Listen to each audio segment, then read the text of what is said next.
The most difficult person in your life is a character you invented. You wrote their lines, you directed their actions, and now you're stuck dealing with the performance you demanded.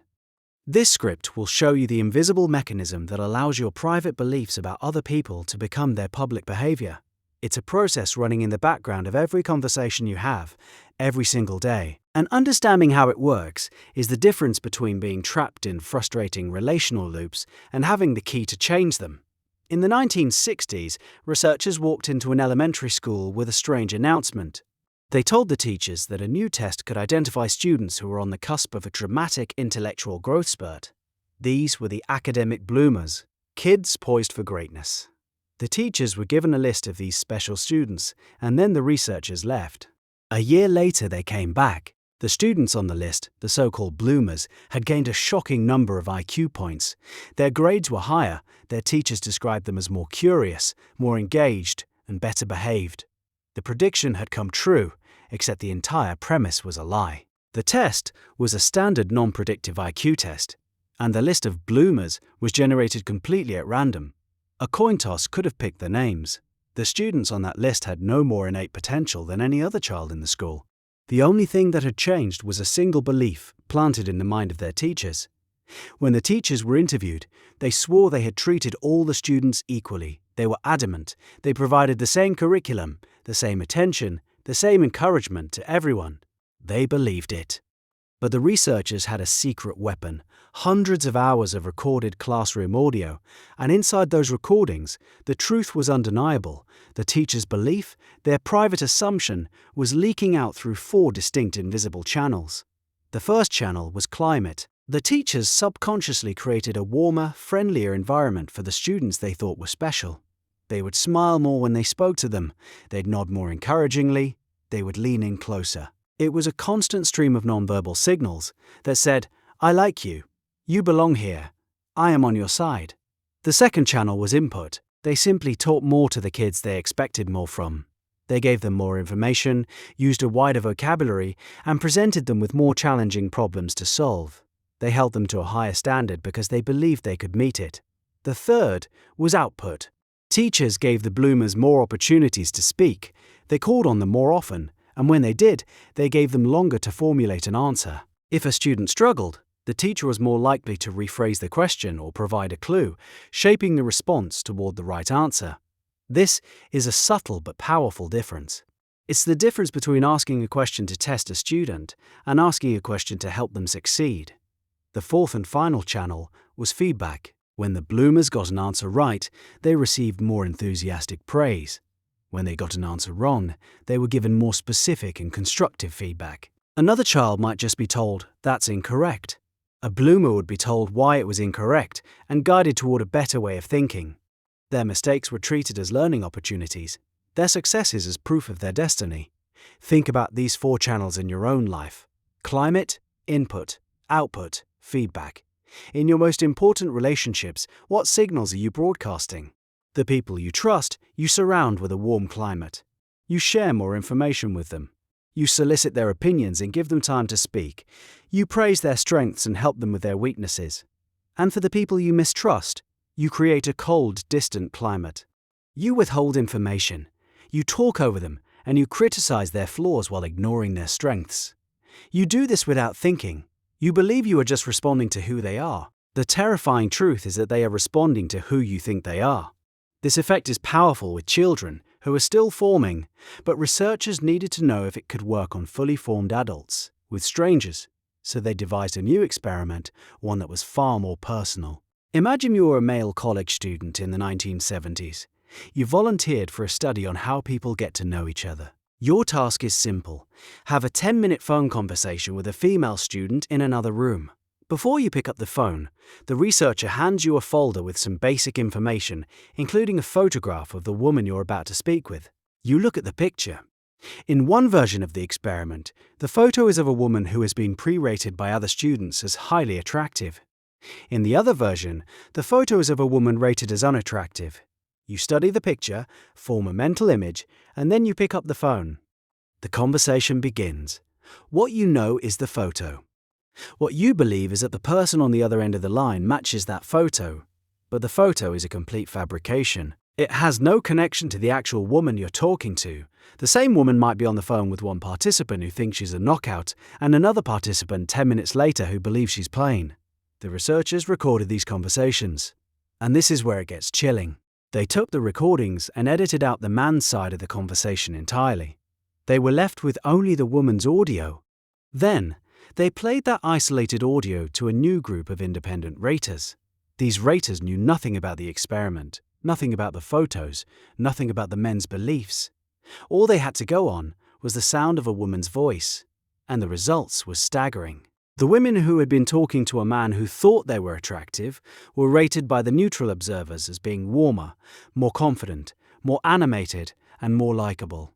The men who expected to talk to an attractive woman spoke to her with more humor, more warmth, and more engagement. Their tone, their questions, their energy was different. They were broadcasting on a different channel, and the woman on the other end of the line, a complete stranger, picked up those signals and reflected them back. She became the person the man expected her to be. Her behavior was a direct response to his unspoken assumption. The reverse was also true. When men thought they were talking to an unattractive woman, they were colder, more awkward, and less engaged. In response, the woman on the other end of the line sounded more withdrawn, less confident, and less friendly to the neutral listeners. She was fulfilling a prophecy she didn't even know had been made about her. The belief became reality in under 10 minutes, with a stranger, over a telephone. Now, scale that effect across weeks, months, and years of daily in-person interaction with the same people. Your spouse, your boss, your best friend. Every day, you are handing them a script written by your secret expectations. And most of the time, they will read the lines you've given them. This is the mechanism that creates those stubborn personality traits you see in others.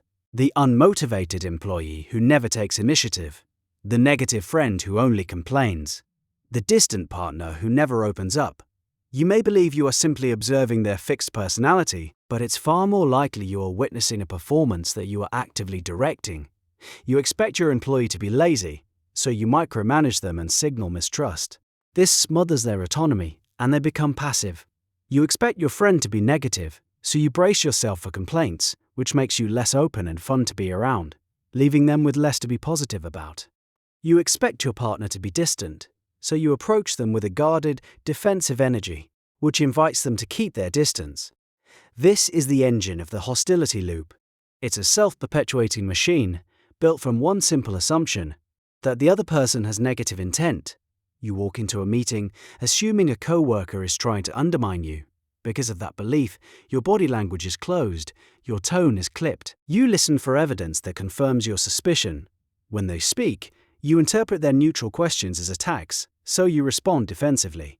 Your defensiveness, which feels entirely justified to you, looks like unprovoked aggression to them. So they start to get defensive too. They start to see you as hostile. Within minutes, the two of you have co-created a toxic reality that confirms both of your initial private beliefs. You walk away saying, "See? I knew he was against me."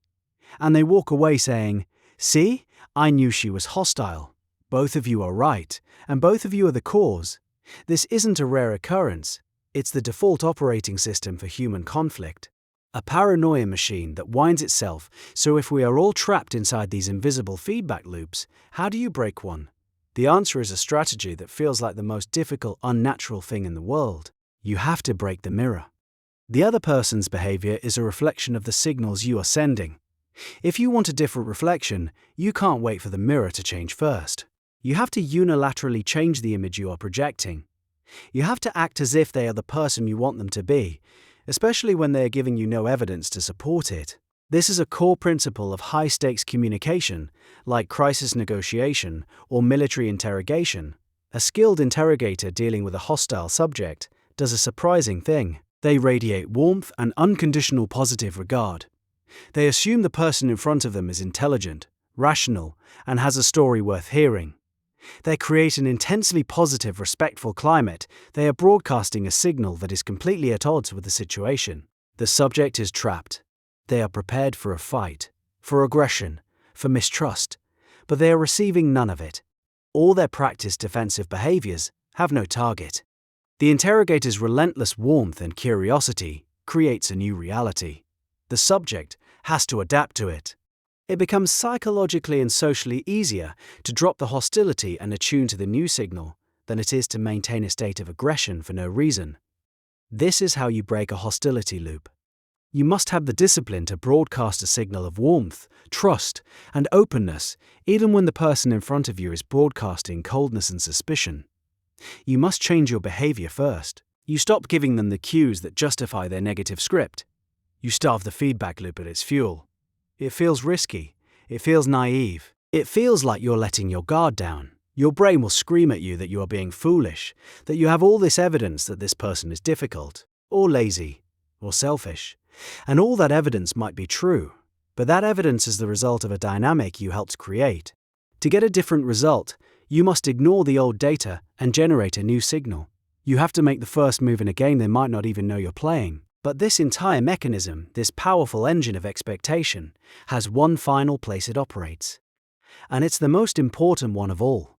The entire process also works inward. The most powerful expectations you have are the ones you hold about yourself. The story you tell yourself about your own identity functions exactly like the label on the Bloomer students. If you hold a core belief that you are not a disciplined person, you will broadcast that signal to yourself. You'll create a climate of self-doubt. You'll lower the input, avoiding difficult challenges because you assume you'll fail. You will limit your own output, failing to even start projects. And your feedback to yourself will be harsh, interpreting any setback as proof of your fundamental lack of discipline. You are running a self-fulfilling prophecy on your own character. Your identity is a collection of the behaviors you repeat. Every action you take is a vote for the type of person you are. Waking up early is a vote for being a morning person. Going to the gym is a vote for being an athlete. Reading a book is a vote for being a reader. For years you might have believed that you need to change your identity first, and then your actions will follow. The mechanism shows the reverse is true. Your actions change first. The identity follows the evidence. You can't think your way into being a disciplined person. You act your way into it. You unilaterally decide to start broadcasting the signals of a disciplined person. To yourself. You make your bed. You go for the walk. You do the hard thing first. You cast the vote. It will feel fake at first. You're acting, but you keep casting votes, and eventually the evidence accumulates until the belief shifts. You've broken the loop. You've taught yourself a new way to be. Every person you meet is a mirror. But the reflection is cast by the light you bring to the interaction. The assumptions you project become the world you inhabit. The most important question is, what are you broadcasting? And the stories we tell ourselves about our own identity are shaped almost entirely by the rooms we choose to be in, which is a different kind of trap entirely.